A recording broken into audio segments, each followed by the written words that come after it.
les 4 différentes applications que j'utilise en tant que photographe professionnel. Ça va des applications hyper importantes, limite quasi incontournables, jusqu'à des applis dans le domaine du loisir. En premier, on va sur mon PC pour vous montrer une application pour les galeries photos. La première application, c'est Pixie7. Hop, le focus, c'est bon. À quoi ça sert Pixie7? C'est tout simplement un site pour faire des galeries privées en ligne et aussi ton site web.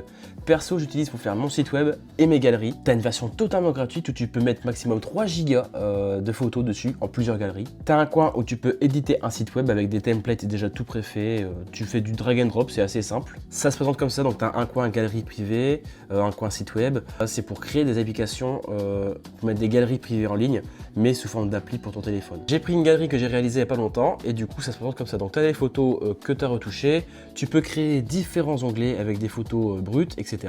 Tu peux changer la photo de couverture, tu as différentes mises en page et ce qui est bien c'est que tu peux totalement tout customer à ta guise. Donc tu peux mettre le nombre de téléchargements que tes clients peuvent télécharger, à la taille et résolution que tu souhaites qu'ils veulent la télécharger, et tu peux également mettre une date d'expiration pour ta galerie. Et maintenant on va entrer dans le plus chiant, le côté administratif. Tu cherchais une application pour réaliser des devis, des factures, des avoirs, des factures d'acompte, tout ce que tu veux, et ben j'ai la solution pour toi. Perso, j'utilise facture.net. C'est une appli où direct quand tu crées ton compte, tu peux mettre du coup ton numéro de siret, ton numéro de TVA si t'en as un, ton nom, ton prénom, tout ce qu'il y a besoin pour pouvoir faire un devis. Tu peux réaliser des devis, des factures, mettre des articles. Tu peux surveiller aussi ton stock si tu es de la vente de marchandises. Tu peux importer des clients, que ce soit des professionnels, des particuliers, avec leur numéro de TVA, leur adresse, leur numéro de téléphone. C'est hyper complet déjà avec la version gratuite. Ensuite, on passe dans le côté un petit peu plus loisir, détente. J'ai une application que j'utilise essentiellement en été, elle s'appelle SunQuest. Pour résumer vaguement, c'est une application qui permet de savoir où est le soleil à telle ou telle heure en fonction de la journée et de ta localisation. Ça te permet de savoir un petit peu comment projeter ta séance photo, si tu veux faire du soir, du matin, du midi, je te conseille pas.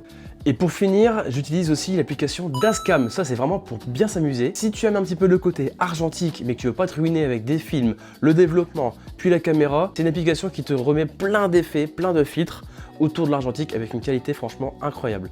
J'utilise personnellement pour faire des photos un petit peu avec mes potes, des souvenirs, ou alors si je veux un peu travailler mon côté artistique avec un côté un petit peu plus vintage. L'application est gratuite dans l'intégralité, sauf qu'il y a quelques filtres qui sont payants. Normal, faut bien qu'ils vivent. Je te mets un exemple ici et ici, pour te montrer un petit peu le résultat que j'ai pu faire avec cette application. Si cette vidéo de présentation de l'application essentielle pour ton travail de photographe t'a plu, tu peux laisser un like, t'abonner et enregistrer la vidéo et même laisser un commentaire si tu veux.